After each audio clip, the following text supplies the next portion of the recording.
গল্পটা শুরু হয় চীনের সেরা এমএমএ যোদ্ধাদের একজন ফেং ইউকে দিয়ে। সে নিজেকে এতটাই শক্তিশালী করে তুলেছিল যে আজ পর্যন্ত একটাও ম্যাচ সে হারেনি। ম্যাকাওতে সে লড়ছিল জিও ফেংয়ের সঙ্গে, যিনি একজন নামী যোদ্ধা ছিলেন, কিন্তু ফেং ইউ তাকে খুব সহজেই হারিয়ে দেয়।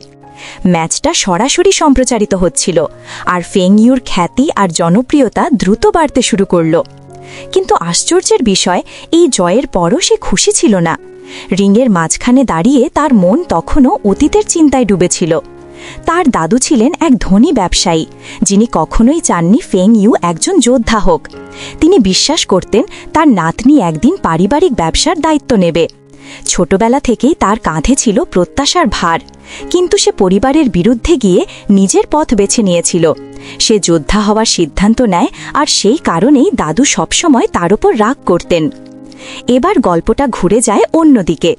এবার আমরা দেখি মিং তিয়ানকে, যে তার দুই ছোট ভাই বোনকে নিয়ে ম্যাকাওতে থাকে। তার বাবা মারা গেছেন অনেক আগেই, আর মা তাদের ছেড়ে চলে গেছেন। তাই পরিবারের সব দায়িত্ব এসে পড়ে মিং তিয়ানের কাঁধে। তার ছোট ভাই মিংলে টিভিতে এমএমএ ম্যাচ দেখছিল। তার প্রিয় যোদ্ধা ছিল ফেং ইউ। সে উত্তেজিত হয়ে ভাইকে বলল, দেখো ভাই, ফেং ইউর গোল কিকটা কত দারুণ, সবাই তাকে দ্য কুইন বলে ডাকে। কিন্তু মিং তিয়ান তাকে ধমকে বলল, চলো এখন স্কুলের জন্য প্রস্তুত হও। মিং তিয়ান নিজের পড়াশোনা ছেড়ে একটা স্থানীয় রেস্তোরাঁয় কাজ করত। ছোট ভাই বোনদের বড় করতে সে প্রতিটা ছোটখাটো কাজ করত। কখনো রান্নাঘরে সাহায্য করত, কখনো খাবার ডেলিভারি দিত। ভেতরে ভেতরে তার একটা স্বপ্ন ছিল, একদিন স্কলারশিপের সাহায্যে আবার কলেজে ফিরবে। একদিন রেস্তোরাঁর মালিক তাকে একজন মার্শাল আর্ট মাস্টারের কাছে খাবার পৌঁছে দেওয়ার দায়িত্ব দিলেন। নিয়ম ছিল 15 মিনিটের মধ্যে খাবার পৌঁছে দিতে হবে, কিন্তু জায়গাটা আসলে 20 মিনিট দূরে ছিল। তবুও মিং তিয়ানের দিক নির্দেশনার জ্ঞান এত ভালো ছিল যে সে শর্টকাট নিয়ে দ্রুত পৌঁছে যেতে পারত। পথে এক বৃদ্ধা মহিলার খাবারের গাড়িটা আটকে যায়। মিং তিয়ান সঙ্গে সঙ্গে নিচু হয়ে তাকে সাহায্য করতে চায়। হঠাৎ গাড়িটা গড়িয়ে যেতে শুরু করে। ঠিক তখনই পাশ দিয়ে যাচ্ছিল ফেং ইউ। মিং তিয়ান তাকে চিৎকার করে সাহায্য করতে বলে, কিন্তু ফেং ইউ সাহায্য না করে উল্টো তাকে লাথি মারে। গাড়িটা ভেঙে যায়, সব ফল ছড়িয়ে পড়ে যায়। বৃদ্ধা মহিলা রেগে গিয়ে মিং তিয়ানকে বকা দেন। ফেং ইউ চুপচাপ মহিলার হাতে এক বান্ডিল টাকা ধরিয়ে দেয়, কিন্তু মহিলা ঠাট্টা করে বলেন, টাকা দিয়ে সবকিছু কেনা যায় না। ফেং ইউ তার কথায় কোনো গুরুত্ব দিল না। মিং তিয়ানও তার আচরণে বিরক্ত হয়েছিল, কিন্তু সে কিছুই বলতে পারল না। এদিকে ফেং ইউ চলে গেল তার পুরনো মার্শাল আর্ট শিক্ষিকার কাছে। তিনি তখন বাইরে পরিষ্কার করছিলেন। ফেং ইউ এগিয়ে গিয়ে তাকে সাহায্য করতে চাইল, আর সেটা থেকেই দুজনের মধ্যে হালকা তর্ক শুরু হয়। ফেং ইউ বলল, আমার পরিবার আমাকে ব্যবসায় যোগ দিতে চাপ দিচ্ছে, আমি চাই তুমি বলো আমার কি করা উচিত। শিক্ষিকা শান্তভাবে বললেন, তোমার জীবনের সিদ্ধান্ত তোমাকেই নিতে হবে, অন্য কেউ না। ঠিক তখনই মিং তিয়ান সেখানে পৌঁছে গেল। দেখা গেল সেই খাবারটা আসলে ওই শিক্ষিকা অর্ডার করেছিলেন। দুজনেই একে অপরের দিকে তাকাল, কিন্তু কোনো কথা না বলেই আলাদা পথে চলে গেল। ফেরার পথে মিং তিয়ানের ফোনে একটা ইমেল আসে। সে জানতে পারে তাকে 70% বৃত্তি দেওয়া হয়েছে, কিন্তু কলেজটা ছিল শেনজেনে। এখন সে ভাবতে থাকে, সে কি পড়াশোনার জন্য নিজের শহর ছেড়ে যাবে, নাকি ভাই বোনদের জন্য ম্যাকাওতেই থাকবে। এই দ্বিধা দূর করতে সে চলে যায় জ্ঞানের ঝর্ণার পাশে। সেখানে গিয়ে একটা মুদ্রা ছুঁড়ে ভাগ্যের কাছে দিক নির্দেশনা চায়। তখন তার মনে পড়ে ছোটবেলায় বাবা তাকে প্রথমবার এখানে এনেছিলেন। বাবা বলেছিলেন, বাবা, আমরা যখন এখানে একটা মুদ্রা ছুঁড়ে দিই, তখন আমরা আমাদের স্বপ্ন পূরণের একটা প্রতিশ্রুতি দিই। আর যদি আমাদের সেই স্বপ্নের প্রতি সাহস আর বিশ্বাস থাকে, তাহলে সেই ইচ্ছাগুলো একদিন সত্যি হয়। একই সময় ফেং ইউও ঝর্ণার অপর পাশে উপস্থিত ছিলেন। তিনিও নিজের স্বপ্ন পূরণের জন্য প্রার্থনা করতে এসেছিলেন। সেখানে দাঁড়িয়ে তিনি সিদ্ধান্ত নিলেন তিনি তার যোদ্ধা জীবন চালিয়ে যাবেন। অন্যদিকে মিং তিয়ানও সিদ্ধান্ত নিলেন যে তিনি পড়াশোনার জন্য অন্য শহরে চলে যাবেন। ঠিক একই মুহূর্তে দুজনেই তাদের মুদ্রা ঝর্ণায় ছুঁড়ে দিলেন। মিং তিয়ানের বস ছিলেন খুবই দয়ালু মানুষ।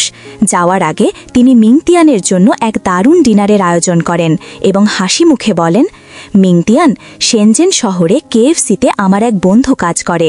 আমি সেখানে তোমার জন্য একটা চাকরির ব্যবস্থা করে রেখেছি, আর থাকার জায়গাটাও ঠিক করে রেখেছি। এটা শুনে মিংতিয়ান খুব খুশি হয় এবং কৃতজ্ঞভাবে তাকে ধন্যবাদ জানায়। কয়েকদিন পর মিংতিয়ান তার ছোট ভাইবোনদের নিয়ে শেনজেনে চলে আসে। বাড়িটা পুরনো হলেও ভালোভাবে সংস্কার করা ছিল। জায়গাটা দেখে দুই ভাইবোন খুব আনন্দিত হয়। তাদের হাসিমুখ দেখে মিংতিয়ানও হাসল। সে আলমারিতে নিজের শৈশবের কিছু ছবি সাজাতে শুরু করে। তখন আমরা জানতে পারি সে আগে বক্সিং খুব পছন্দ করত, কিন্তু বাবার মৃত্যুর পর সে সেটা ছেড়ে দিয়েছিল। এখন সে কেএফসিতে কাজ শুরু করল, যেখানে সে ডেলিভারি বয়ে চাকরি পেল। প্রতিদিন সকালে সে তার ভাই বোনদের মিডল স্কুলে পৌঁছে দিত, কিন্তু আজ ছিল তার নিজের কলেজের প্রথম দিন। তাই ভাই বোনরা তাকে শুভকামনা জানালো। তবে সে বুঝতে পারল এখন সে কলেজে যাওয়ার জন্য দেরি করে ফেলেছে। তাই দ্রুত একটা শর্টকাট পথ ধরে ছুটল এবং শেষ পর্যন্ত সময় মতো কলেজে পৌঁছে গেল। জিজি কলেজ ছিল পুরো চীনের সবচেয়ে বিখ্যাত ক্রীড়া কলেজ। এতদিন সেখানে শুধু মেয়েরাই পড়ত, কিন্তু এই বছর প্রথমবারের মতো 10 জন ছেলেকে ভর্তি নেওয়া হয়েছিল, আর মিংতিয়ান তাদের মধ্যেই একজন ছিল। ভেতরে ঢোকার সাথে সাথেই সে চারপাশে তাকিয়ে দেখে সবখানেই শুধু মেয়ে। শত শত মেয়ের মধ্যে একমাত্র ছেলে হয়ে সে অদ্ভুত একটা অস্বস্তি অনুভব করছিল। হঠাৎ করেই সে এক মেয়ের সঙ্গে ধাক্কা খাওয়া থেকে বাঁচল। মেয়েটির নাম ছিল শাওমি। মিংতিয়ান তৎক্ষণাৎ ক্ষমা চাইল এবং অন্য একজন ছেলেকে দেখে খুশিতে বলল, বাহ, আমি ভেবেছিলাম আমি এখানে একমাত্র ছেলে। তোমাকে দেখে সত্যি অনেক স্বস্তি লাগছে। শাওমি অবাক হয়ে তাকিয়ে রইল। ছোট চুলের কারণে মিংতিয়ান তাকে ছেলে ভেবে ভুল করেছিল। সে হাসতে হাসতে চুলে একটা ছোট ক্লিপ লাগিয়ে দিল। মিংতিয়ান হতবম্ব হয়ে গেল। শাওমি হেসে বলল, আমি কিন্তু তোমার নাম মনে রাখব। তারপর স্কেটবোর্ডে চড়ে চলে গেল। এখন দৃশ্যপট বদলে গেল। কলেজের মাস্টার মিস্টার ওয়াং প্রধান শিক্ষকের সঙ্গে কথা বলছিলেন। মিস্টার ওয়াং চিন্তিতভাবে বললেন, প্রথমে 10 জন ছেলে ভর্তি হয়েছিল, কিন্তু ক্যাম্পাসে ঢুকেই মেয়েদের সংখ্যা দেখে সবাই বদলির আবেদন করেছে। এখন শুধু মিংটিয়ানই রয়ে গেছে। প্রধান শিক্ষক এক দীর্ঘ নিঃশ্বাস ফেলে বললেন, আমাদের মিংটিয়ানকে চলে যাওয়া থেকে আটকানোর উপায় খুঁজে বের করতে হবে। দেখো, ওয়াংজিয়ানজি বিশ্ববিদ্যালয়ের এই 42 বছরের ইতিহাসে আমরা সবসময় শক্তিশালী আর দক্ষ মেয়েদেরই প্রশিক্ষণ দিয়েছি। আমাদের ছাত্রীরা বিশ্বমানের যুদ্ধ চ্যাম্পিয়নশিপে জিতেছে। আমরা এখন পর্যন্ত 74টা নাগরিক পুরস্কার আর 8টা জাতীয় পুরস্কার পেয়েছি। কিন্তু আমরা সবসময় একটা বিষয় ভুলে গেছি, এই মেয়েরা একদিন বিয়ে করবে, আর তখন তাদের জানতে হবে কিভাবে নিজের সঙ্গীর সঙ্গে মানিয়ে চলতে হয়। সেই কারণেই এখন আমাদের কলেজে ছেলেদেরও রাখা দরকার। এই কলেজটি মূলত পড়াশোনার চেয়ে মার্শাল আর্ট আর অন্যান্য সহপাঠ্য কার্যকলাপের দিকেই বেশি মনোযোগ দিত। কিছুক্ষণ পরেই হঠাৎ সব ছাত্রীর ফোনে একটা বার্তা আসে, মিংটিয়ানকে অধ্যক্ষের অফিসে নিয়ে এসো। খবরটা শুনে মেয়েরা উৎফুল্ল হয়ে ওঠে এবং চারদিক থেকে মিংটিয়ানকে ঘিরে ধরে। তার সুদর্শন মুখ দেখে সবাই নিজে থেকেই তাকে অফিসে নিয়ে যেতে চায়। ঠিক তখনই সং নামের এক মেয়ে সেখানে ঢোকে। সে রেগে গিয়ে বাকিদের সরে যেতে বলে এবং বলে, আমি মিংতিয়ানকে নিয়ে যাব অধ্যক্ষের কাছে। কিন্তু ঠিক সেই মুহূর্তে শাওমি এসে তার ছোট চুল কেটে ফেলে দিয়ে বলে, না, আমি মিংতিয়ানকে নিয়ে যাব। সং ঠাট্টা করে বলে, তুমি এত তাড়াহুড়ো করছো কেন? আয়নায় তাকাও, তোমাকে এখন পুরো ছেলে মানুষের মতো লাগছে। এই কথা শুনে শাওমি রেগে যায় আর দুজনের মধ্যে ঝগড়া শুরু হয়। কিন্তু মিংতিয়ান এসব ঝামেলায় জড়াতে চায় না। সে বুদ্ধি করে বলে উঠল, দেখো, প্রধান শিক্ষক এসেছেন, আর তারপরই দ্রুত খেলার মাঠের দিকে দৌড়ে চলে গেল। সেখানে গিয়ে সে ফেংইউকে দেখতে পেল। প্রথম দেখাতেই সে চিনে ফেলল, এ তো সেই অহংকারী মেয়েটি যাকে সে ম্যাকাওতে দেখেছিল। কিন্তু ফেংইউ তাকে চিনতে পারল না। সে যখন পাশ দিয়ে যাচ্ছিল তখন হঠাৎ তার ব্যাগ মিংটিয়ানের হাতে ধাক্কা খায়, আর তাতে তার হাতে ছোট একটা ক্ষত হয়ে যায়। ফেংইউ ঠান্ডা গলায় কিছু টাকা এগিয়ে দিয়ে বলে, এই নাও, ওষুধ লাগিয়ে নিও। মিংতিয়ান তার এমন আচরণে রেগে গিয়ে বলল, টাকা না দিয়ে যদি তুমি শুধু একটা দুঃখিত বলতে তাহলে অনেক ভালো লাগতো। সে টাকা মাটিতে ছুঁড়ে ফেলল। কিন্তু ফেংইউর কাছে ক্ষমা চাওয়ার চেয়ে টাকা বেশি গুরুত্বপূর্ণ ছিল। সে নির্লিপ্তভাবে বলল, দুঃখিত হওয়ার কোনো মানে নেই, এই পৃথিবী চলে টাকায়। এটা শুনে মিংতিয়ান রেগে গিয়ে বলল, তুমি একটা দানব। কথাটা শুনে ফেংইউর মুখ লাল হয়ে গেল। সে রাগে তাকে ঘুষি মারতে যাচ্ছিল, কিন্তু নিজেকে সামলে নিল এবং চুপচাপ চলে গেল। তবুও তার মনে একরকম অনুশোচনা রয়ে গেল। তারপর একটা ফ্ল্যাশব্যাকে দেখা যায় ম্যাকাওয়ের সেই দিনটা, যখন বৃদ্ধা মহিলার খাবারের গাড়িটা গড়িয়ে যাচ্ছিল, তখন এক ছোট মেয়ে হঠাৎ গাড়ির সামনে চলে এসেছিল। ফেংইউ কেবল সেই মেয়েটিকে বাঁচানোর জন্যই গাড়িটিকে লাথি মেরেছিল। তার উদ্দেশ্য ভালো ছিল, কিন্তু সেটা মিংতিয়ান আর বৃদ্ধা মহিলা কেউই বুঝতে পারেনি।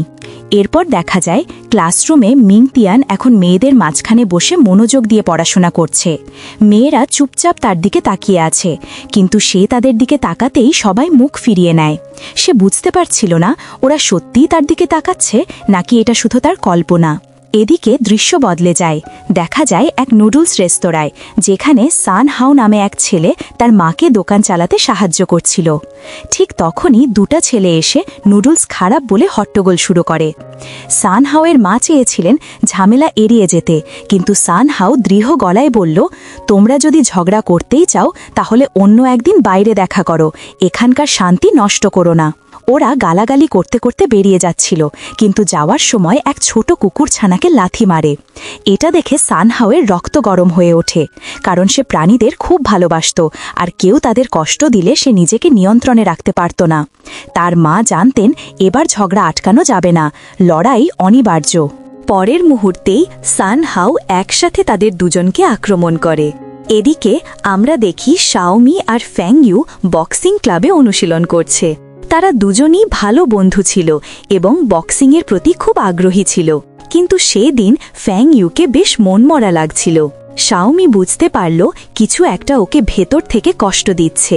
সে জিজ্ঞেস করল, কি হয়েছে, তুমি মন খারাপ কেন?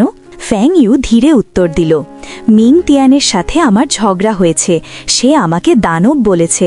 আমি কি সত্যিই এত খারাপ দেখতে? শাওমি একটু হেসে ফেলতে যাচ্ছিল, কিন্তু নিজেকে থামিয়ে আসতে বলল, মিংতিয়ানের কথাগুলো তোমার মনে নেওয়া উচিত নয়। এই সময় ক্লাস শুরু হয়ে গেল। মেয়েরা মিংতিয়ান সম্পর্কে আরও জানতে চাইল, তাই শিক্ষক তাকে সামনে ডেকে নিজের পরিচয় দিতে বললেন। কিন্তু মিংতিয়ানের বলার মতো তেমন কিছুই ছিল না। সে শুধু তার নাম বলল আর চুপচাপ বসে পড়ল। সেই রাতে ফেংইউ একা ঘরে বসে মিংতিয়ানের কথা ভাবছিল। তখন আমাদের তার শৈশবের দৃশ্য দেখানো হয়। ছোটবেলায় তার বাবা মা তাকে কখনো মেয়ের মতো ব্যবহার করতেন না, কারণ তারা সবসময়ই একটা ছেলে সন্তান চেয়েছিলেন। তাই তারা ফেংইউকে ছেলের মতোই বড় করেছেন। তাকে কখনো চুল লম্বা করতে দেননি, না মেয়েলি পোশাক পরতে দিয়েছেন। তার ছোট ভাই জন্মানোর পরেই বাবা মা প্রথমবারের মতো তাকে মেয়ের মতো বাঁচতে দিয়েছিলেন। এতে ফেংইউ খুব খুশি হয়েছিল। সে মলে দেখা এক সুন্দর পোশাক কিনে ফেলেছিল। সেটা পরে সহপাঠীদের চমকে দিতে চেয়েছিল, কিন্তু সবাই তাকে নিয়ে হাসাহাসি করল, তাকে দানব বলল আর উত্ত্যক্ত করল। সেই ঘটনার পর থেকেই ফেংইউ নিজের লিঙ্গ পরিচয় নিয়ে ভেতরে ভেতরে দোটানায় ভুগতে শুরু করে। অন্যদিকে মিংতিয়ান তার কলেজের কাজ করছিল। ঠিক তখনই তার ছোট ভাই মিংলে ঘুমের মধ্যে হঠাৎ তাকে ঘুষি মারতে লাগল। মিংতিয়ান সেটা দেখে হাসল। তার নির্দোষ মুখটা খুব মিষ্টি লাগছিল, কিন্তু হঠাৎ তার মনে পড়ল এই মিংলের প্রিয় যে মেয়েটা, সেই তো সেই ফেংইউ যার সাথে তার ঝগড়া হয়েছিল। সে বুঝতে পারল ফেংইউর চোখ একদম তার মায়ের মতো। হয়তো সেই কারণেই সে ওর প্রতি এত বিরক্তি অনুভব করছিল। তারপর এক মুহূর্তে তার মনে ফিরে এলো সেই দিনের কথা, যেদিন তার বাবা মাতাল অবস্থায় বাড়ি ফিরেছিলেন। তখন মিংতিয়ানই তাকে ভেতরে ঢুকতে সাহায্য করেছিল, আর সেই দিনই তার মা চিরতরে বাড়ি ছেড়ে চলে গিয়েছিলেন। কলেজে ফিরে মেয়েদের নানা আচরণের কারণে মিংতিয়ান তার পড়াশোনায় মনোযোগ দিতে পারছিল না। প্রধান শিক্ষক আর মিস্টার ওয়াং খুশি ছিলেন যে সে এখনও বদলির জন্য আবেদন করেনি, কিন্তু মিংতিয়ান নিজের জীবনে অসন্তুষ্ট ছিল এবং অন্য কোনো কলেজে ভর্তি হওয়ার পরিকল্পনা করছিল। কলেজটির বিশেষত্ব ছিল এর নানা প্রতিষ্ঠিত ক্লাব। শিক্ষার্থীদের নিজেদের প্রতিভা বিকাশের জন্য সেখানে উৎসাহ দেওয়া হতো। নতুন ভর্তি হওয়া সব নবীনদের এই ক্লাবগুলো ঘুরে দেখার সুযোগ দেওয়া হতো, আর তারা ইচ্ছে মতো যে কোনো ক্লাবে যোগ দিতে পারত। মিং তিয়ান মনোযোগ দিয়ে একে একে সব ক্লাব পর্যবেক্ষণ করছিল। যখন সে ফেং ইউকে বক্সিং ক্লাবে অনুশীলন করতে দেখল, তখনই সে বুঝল যে বৃদ্ধ মাস্টারকে একদিন সে খাবার পৌঁছে দিয়েছিল তিনি ফেং ইউয়ের কোচ। সং চেয়েছিল মিং তিয়ান যেন তার ক্লাবে যোগ দেয় এবং নিজের দক্ষতা দেখায়, যা শুনে মিং তিয়ান বেশ অবাক হয়ে যায়। কিন্তু শিও চেয়েছিল যে সে তার ক্লাবে যোগ দিক। এই নিয়েই দুই মেয়ের মধ্যে আবার ঝগড়া শুরু হয়ে গেল। সব বিশৃঙ্খলা দেখে বিরক্ত হয়ে মিং তিয়ান অবশেষে সুইমিং ক্লাব বেছে নিল। সে পুলে ঝাঁপ দিল, কিন্তু সেখানে মাছ সাঁতার কাটতে দেখে পুরো হতবাক হয়ে গেল। পরে সে জানতে পারল ক্লাবটি আগেই বন্ধ করে দেওয়া হয়েছে এবং সেই পুলটি এখন পরিবেশগত পুকুরে রূপান্তরিত হয়েছে। এতে বিরক্ত হয়ে মিং তিয়ান কলেজ বদলানোর জন্য আবেদন করার সিদ্ধান্ত নিল। মিস্টার ওয়াং তাকে বোঝানোর চেষ্টা করলেন যেন সে না যায়, কিন্তু মিং তিয়ান যখন একেবারে সিদ্ধান্ত নিয়ে ফেলল, তখন মিস্টার ওয়াং বললেন, স্থানান্তর প্রক্রিয়াটা খুবই সহজ, শুধু একটা ফর্ম পূরণ করে অফিসের ফাইল বক্সে জমা দিতে হবে। মিং তিয়ান ভাবল ব্যাপারটা বেশ সহজই হবে। কিন্তু যখন সে ফর্ম জমা দিতে যাচ্ছিল, তখন কয়েকজন সিনিয়র ক্যারাটে প্রশিক্ষিত মেয়ে তাকে আটকে দিল। তারা ছিল স্নাতক ব্যাচের ছাত্রী। মিং তিয়ান তাদের সঙ্গে লড়াই করার চেষ্টা করল, কিন্তু শেষমেশ ওদের কাছ থেকে বেশ মার খেল। পরে সে রাগে মিস্টার ওয়াংয়ের কাছে গিয়ে অভিযোগ করল, আপনি আমাকে থামানোর জন্য 5 জন মেয়ে পাঠিয়েছেন, এটা কি ঠিক কাজ? মিস্টার ওয়াং হেসে উত্তর দিলেন, আমি জানি তুমি এখন একদম সুপারস্টারের মতো, সবার নজর তোমার ওপর। আমি চাই না তুমি আমাদের কলেজ ছেড়ে যাও। তারপর তিনি মিং তিয়ানকে একটি বিশেষ প্রস্তাব দিলেন, এই বছর তোমাকে কলেজ ফি দিতে হবে না, বরং আমি তোমার পরিশোধের সময়সীমা 30 বছর পর্যন্ত বাড়িয়ে দেব, যেন এটা একটা সুদমুক্ত ঋণ। মিং তিয়ান এই প্রস্তাবে খুব মুগ্ধ হল, কারণ এতে সে বিনা খরচে তার পড়াশোনা চালিয়ে যেতে পারবে। তবে মিস্টার ওয়াং তাকে সতর্ক করে বললেন, এই বিষয়টা গোপন রাখবে, কাউকে কিছু বলো না। একদিন মিং তিয়ান ভুল করে মহিলাদের টয়লেটে ঢুকে পড়ল। সেখানে ফেং ইউ স্নান করছিল। অন্য কোনো মেয়ে ভেবে সে মিং তিয়ানকে ডেকে বলল যেন একটা তোয়ালে দেয়। কি করবে বুঝে না পেয়ে মিং তিয়ান তাড়াতাড়ি তার পোশাক তুলে তার হাতে দিল।